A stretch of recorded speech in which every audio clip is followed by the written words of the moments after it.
Boa noite, estamos abrindo aqui mais uma edição do nosso painel regional. Você com a gente sempre pela TV Santa Cecília, segunda a sexta-feira, a gente debatendo e discutindo os temas importantes para a Baixada Santista e para o Brasil também.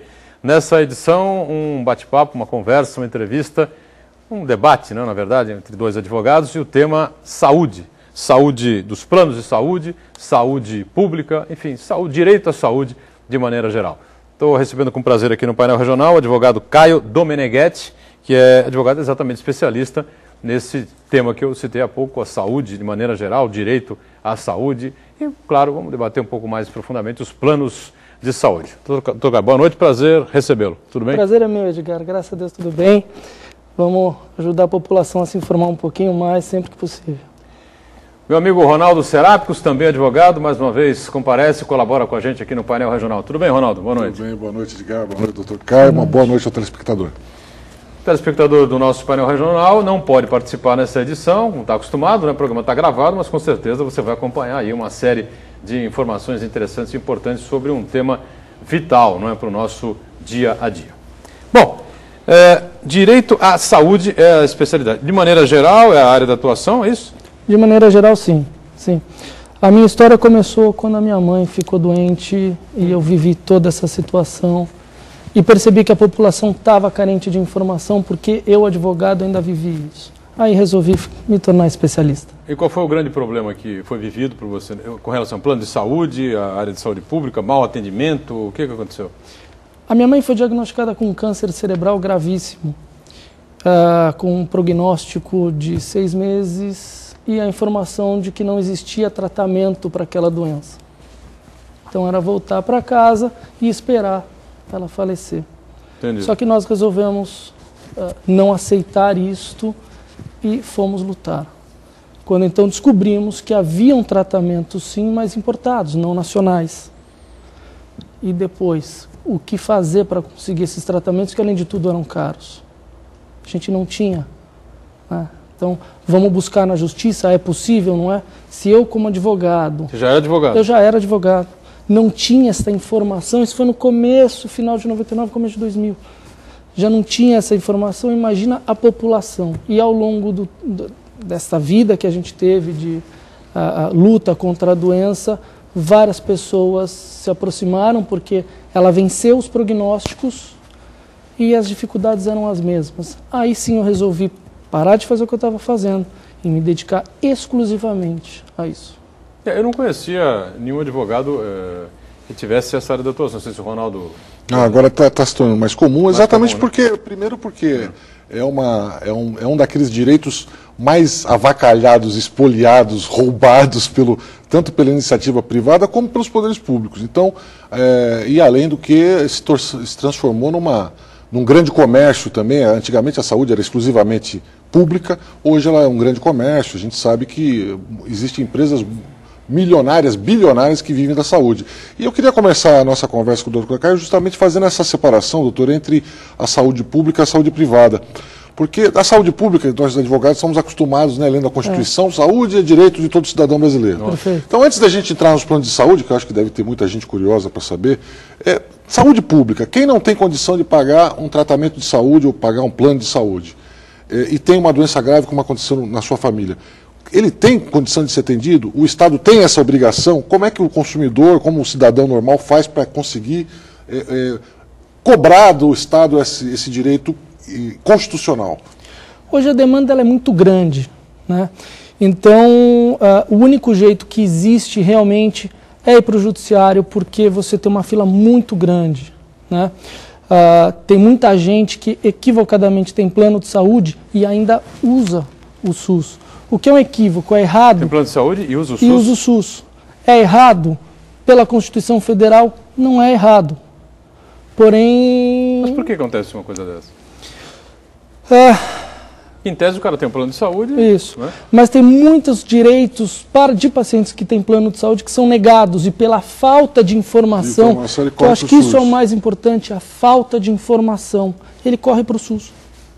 E joga nas costas. Ou seja, ele paga o plano de saúde dele, quando tem algum caso na família, ele vai a um hospital e não é atendido, por exemplo.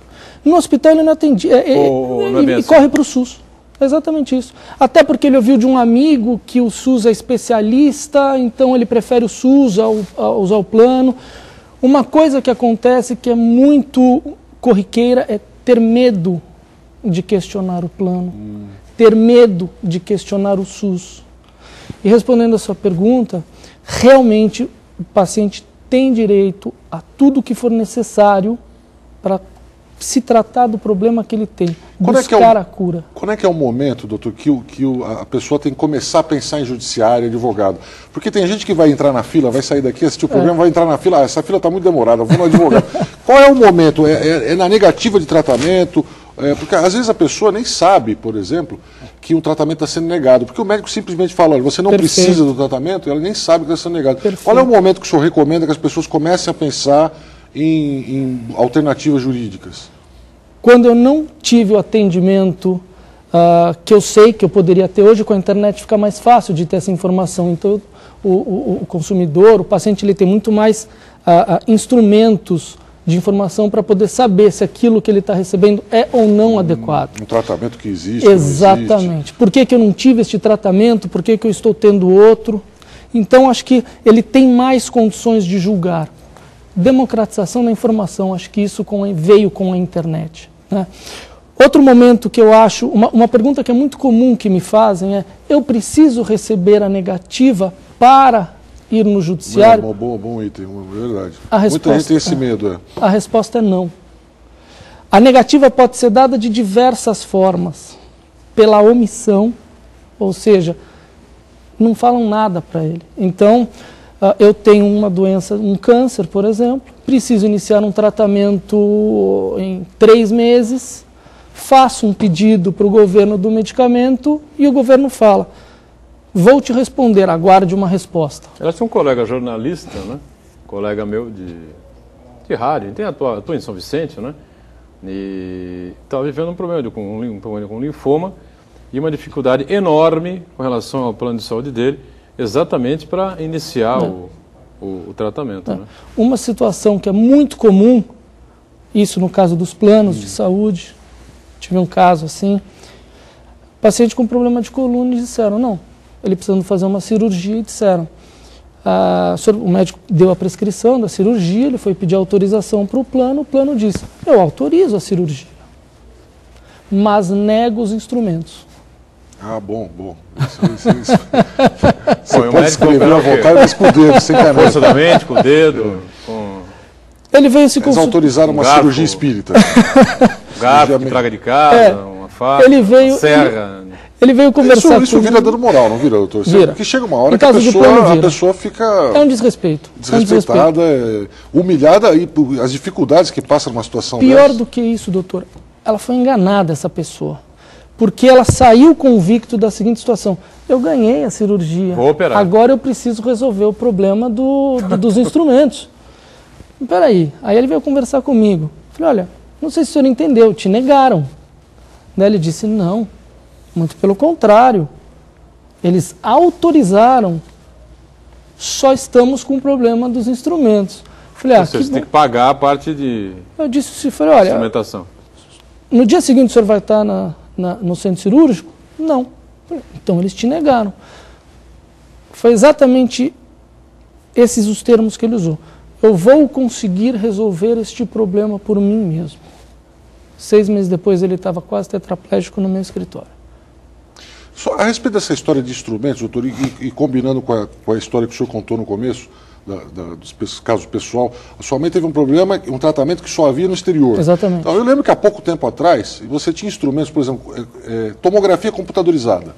Só existia no exterior e hoje a gente sabe que é um instrumento que salva vidas todos os dias, já tem no Brasil. Já. Mas vamos supor que existe um equipamento desse tipo, no Brasil ele não chegou, mas tem em outros lugares. Em termos de saúde pública, dá para conseguir esse tratamento, esse exame diferenciado? Sim, nós tivemos casos na Justiça Federal em que o paciente conseguiu obter o dinheiro na conta para se tratar no exterior.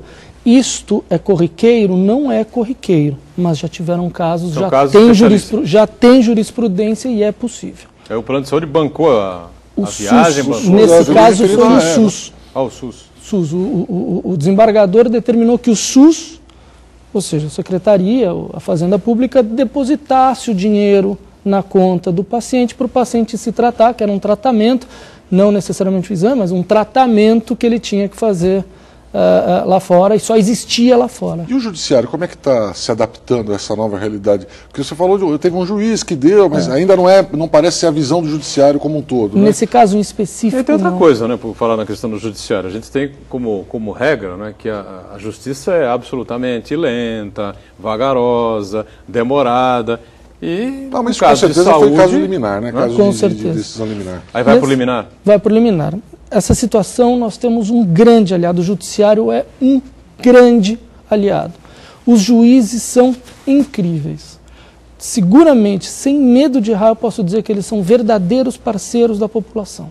Mesmo se tratando de saúde pública, de custo para o Estado. Mesmo. Porque a gente está acostumado que em determinadas situações a justiça ela acaba pensando no lado do custo do Estado. O Estado não tem como pagar. Se pagar para um, tem que pagar para todos. Sim. A gente vê, inclusive, em várias situações fora da saúde, mas na saúde... A teoria do cobertor curto que eles falam, exatamente. Não cola. Não cola. Na saúde está funcionando. Está funcionando, tem que dar. Tem que dar. São dois bens jurídicos em contraposição. Dinheiro versus vida. O judiciário pondendo o que vale mais, vida ou dinheiro. A vida está ganhando. Esse exemplo que eu dei da tomografia, existe hoje algum equipamento que no exterior que tem sido mais procurado, que os brasileiros estão tendo que ir buscar, ou alguma coisa que tenha proporcionado liminares, algum tratamento especial? Não. Deixa eu fazer um intervalinho aqui, estou em cima do break, né?